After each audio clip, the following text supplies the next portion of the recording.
Dagestan. Dagestan is a small village in Russia. It has cold mountains and most of the people there are Muslims.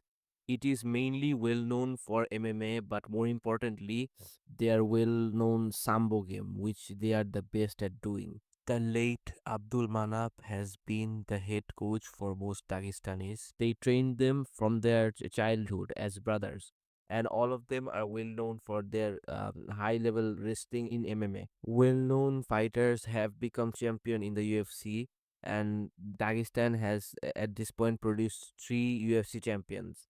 Those are Islam Makhachev, Khabib Nurmagomedov, and the most recent Magomed Ankalaev. Usman Nurmagomedov is another a champion, but he is the Bellator lightweight champion. Dagestan is also well known for having some undefeated fighters, with the most important one being Khabib Nurmagomedov, who is also 29-0. And a lot of other fighters used to be undefeated until very recently. Their total record is 179 wins and 19 losses, which makes the ratio 16 wins to 1 loss. Africa. Africa is well known for producing fighters who had a very tough childhood, which naturally gives them a very intimidating aura. Once upon a time, Africa had three UFC champions in the same period of time, who are Francis Ngannou, Adesanya, and Kamaru Usman.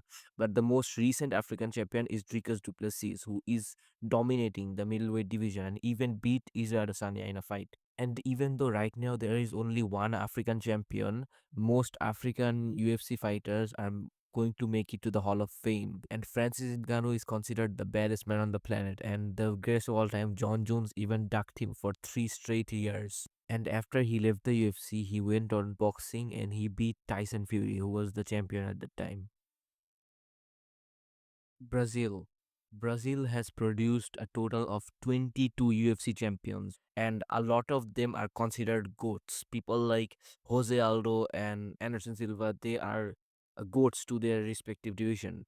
And Alex Pereira is the fighter of the year of 2024. He has the world record for the most title defenses in the shortest period of time, with three title defenses in only 175 days. Brazil has only one current UFC champion, who is Alexandre Pantoja.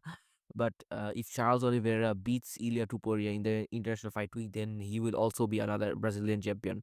And Charles has the most submissions in UFC history. And in his long winning streak, he had 10 straight wins, with 9 of them being submissions. He also submitted people like Justin Gaethje, Michael Chandler, and Dustin Poirier back to back.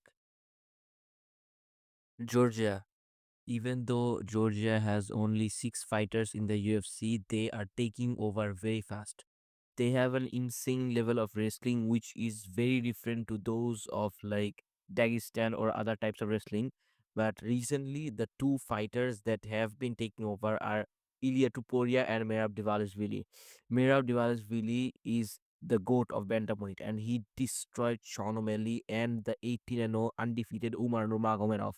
After then, he again fought Sean O'Malley and he absolutely destroyed him and submitted him in the third round. He has the most takedowns in UFC history and basically has the best cardio in UFC history. Meanwhile, on the other hand, we have Ilia Topuria, who is considered one of the best boxers right now. He brutally knocked out legends like Alexander Volkanovski and Max Holloway with ease.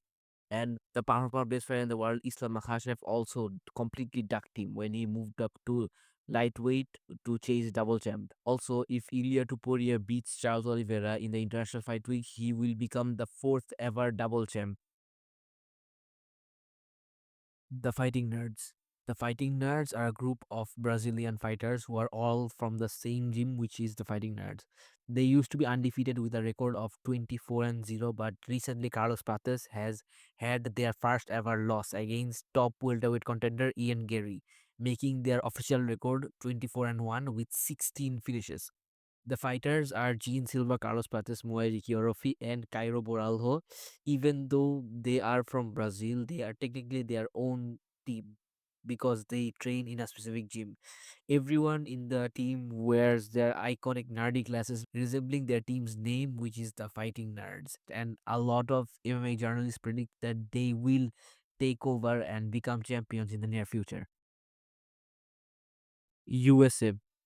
The UFC is primarily an American company, which is why the UFC sometimes pushes fighters like Sean Strickland to become champion. And right now we have no American champion in the UFC, and the latest champion who was American was Jon Jones, and he completely ducked Thomas Panel for 1.5 years. And this goes to show that over the years, American fighters have become less and less popular, and they have been outskilled compared to fighters from other parts of the world. Since MMA is becoming more and more global over time, America has produced a total of 72 UFC champions, and it has also produced a lot of courts. People like Demetrious Johnson, Daniel Cormier, Jon Jones, all of them are American. Even though American fighters are becoming less and less popular, in the early days of the UFC, President Donald Trump helped Dana White and the Fertitta brothers to set up the first few UFC fight nights. And that's where we are today, a sport without a single team ruling every single weight division,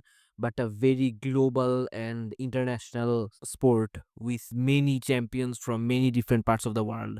If you enjoyed this video, then please make sure to like, subscribe, and comment down below what you guys think of this video. And I will see you guys next time. Assalamu alaikum warahmatullahi wabarakatuh.